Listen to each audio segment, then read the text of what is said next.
Hello everyone. Today I want to share with you the RIP method for summary writing in SPM 1119. RIP method? What's that? Rest in peace?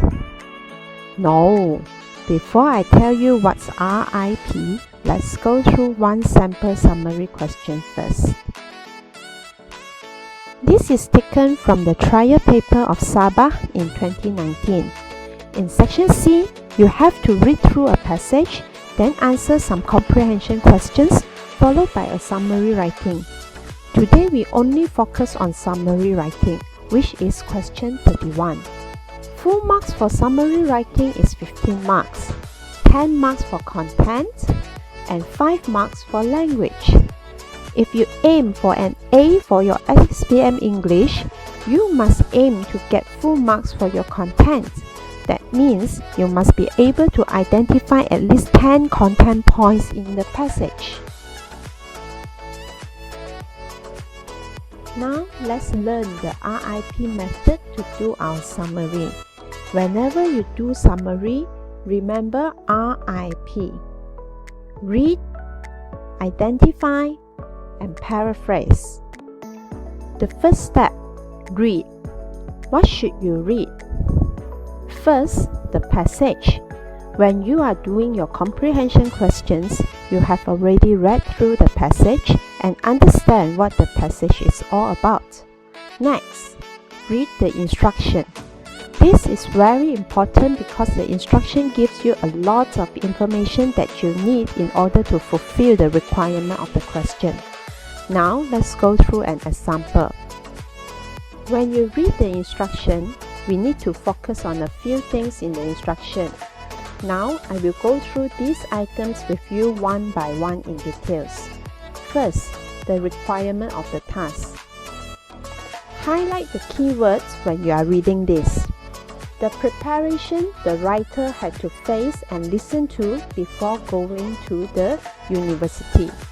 What's the keywords here? Preparation and listen to.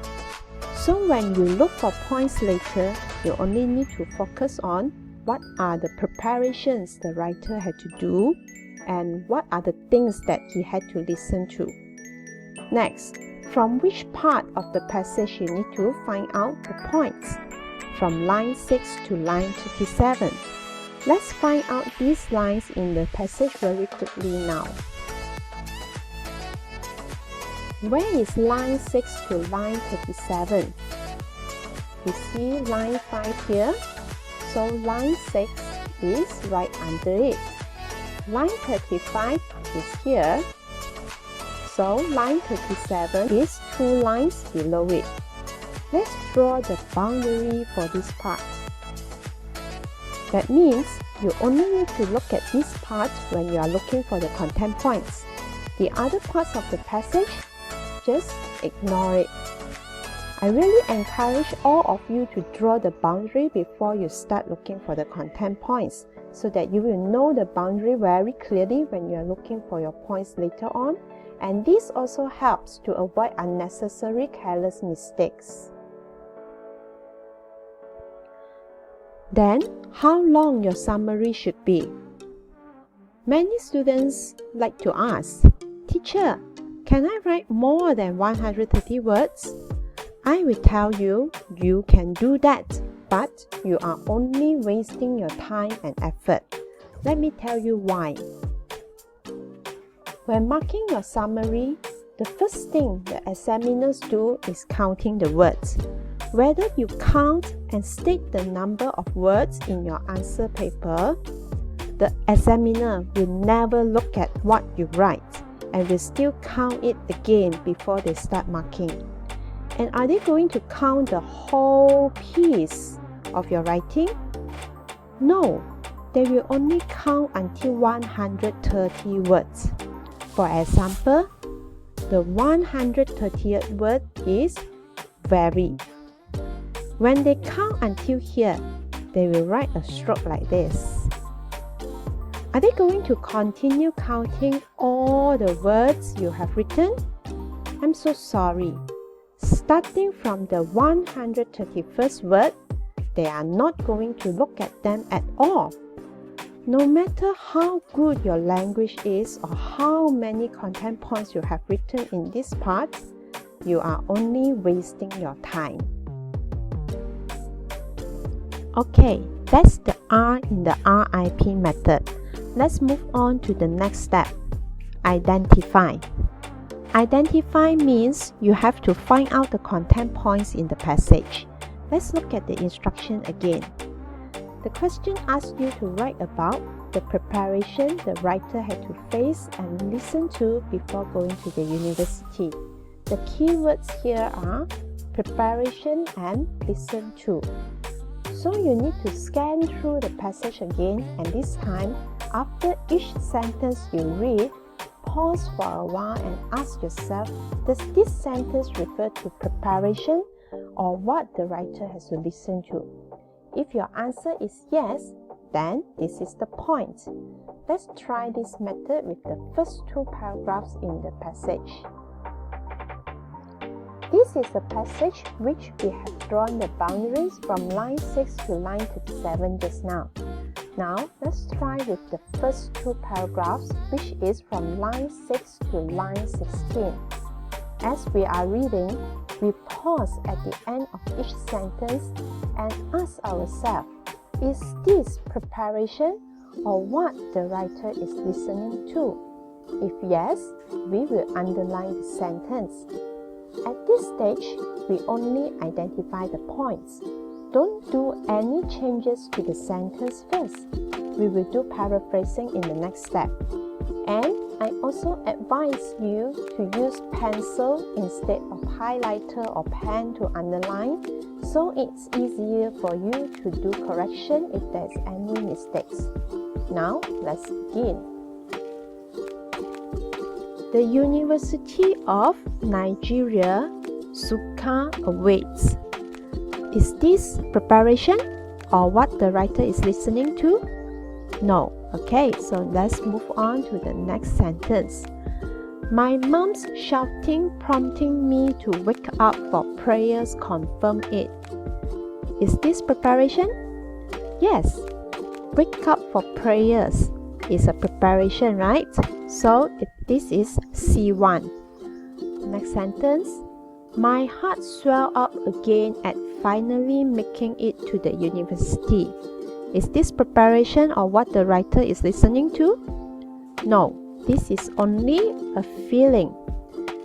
My people don't call it Mahadum, know it all for nothing. Is this preparation? No, it's just an explanation.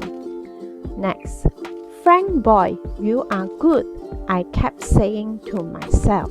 This is also not preparation or what the writer is listening to. He is only talking to himself. Next paragraph. It is quite a feat to get into the university in Nigeria at 15, and my mom did not forget to mention it at the family prayer that was held for her illustrious son. In this sentence, is there any preparation? Yes. Family prayer. So this is the preparation of his mom. So this is C2. Continue. I didn't mind as oblations upon oblations were poured on my head. Any preparation mentioned here? Yes. Oblations upon oblations were poured on my head. C3. I was just too overjoyed. Feeling, so it's not a preparation, not a point. I smiled through it all as Mommy called on all the archangels in the universe to guard and guide me, as if I was the only one in the world and for all the demonic armies to bow before me. Okay, this is only the elaboration of the family prayer. It's not the point. So we have already identified 3 content points in these 2 paragraphs. Later, you are going to try this method with the rest of the passage. Now, let me ask you, how many content points you need to identify in total? 10? Most students will answer me 10. because full marks for content is 10 marks. But I tell you, that's wrong. You must identify more than 10 points. In SPM, there are up to 14 or 15 content points in a passage. Why are there so many points? Because we give you a chance to get full marks for your content. Let's say if you have identified a wrong point, then the other points can make up the marks. Good news is, marks will not be deducted if you have identified a wrong content point. So if possible, try to find out up to 12 or 13 content points in your summary. But the problem is how to squeeze in all the content points in just 130 words.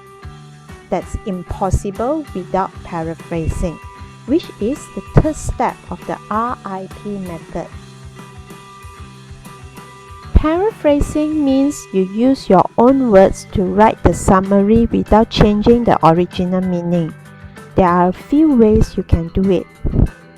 First, you have to vary the sentence structure you use in your summary in order to get full marks for your language. You cannot only use simple sentences or complex sentences throughout the summary. You must have variety of simple, compound, and complex sentences. You can break up long sentences or combine shorter ones, but be careful, make sure it does not make your summary longer. Another way to change the sentence structure is change the sentence from active voice to passive voice or vice versa. Besides that, you can also change direct speech to reported speech. Other than that, you can just simply start writing your own sentences at a different point from the original sentence. Later, we will go through one example on this method. Other than changing the sentence structure, you can also use synonyms or alternative vocabulary to substitute the words. Finally, you can also substitute long expressions with single words. However, always check and make sure the original meaning of the content is not distorted, or else you will lose marks on content. And one more reminder is, your paraphrased version shouldn't be longer than the original version. If after paraphrasing, your summary becomes very long and you can't fit all the content points into 130 words, then what's the point of paraphrasing? Always bear in mind that your paraphrasing is to shorten the passage, and the main purpose is to squeeze as many content points as possible into 130 words. Let me show you an example of paraphrasing for C1, C2, and C3.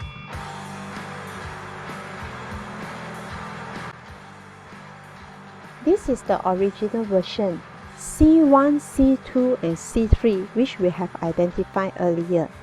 Here, I note down the number of words in each content points to show you how a good paraphrasing can help to shorten the sentences. This is the paraphrase version. The writer awakened to his mom's yelling for family prayers. Mom mentioned him at the prayer, and oblations were cascaded on him. There are a few paraphrasing techniques used here. First, I started at a different point from the original. Instead of starting with mom, I started the sentence with the writer. Then, I also used synonyms to substitute some of the words, like yelling for shouting, cascaded for pour, awaken for wake up. And I have combined C2 with C3. Not forget to mention, I also have omitted some unnecessary phrases like did not forget to and oblations upon oblations. Paraphrasing needs a lot of practices to master it. So if you are not confident, don't worry. You can do intelligent lifting. That is, to copy the points directly from the passage. You won't get penalized for your language, and At the same time, you secure your marks for content. Before we end, let's revise what is RIP. R is for read. Read the passage and the instruction carefully. I is for identify. Identify more than 10 content points. And P is for paraphrase. Change the sentence structure or use synonyms whenever necessary, but be careful not to change the original meaning. Okay, now it's your turn. Try out this RIP method to write your summary for the remaining of the passage. I really hope you found this RIP method useful. Try more practice and I believe you will slowly gain your confidence in summary writing. All the best in your revision. Bye.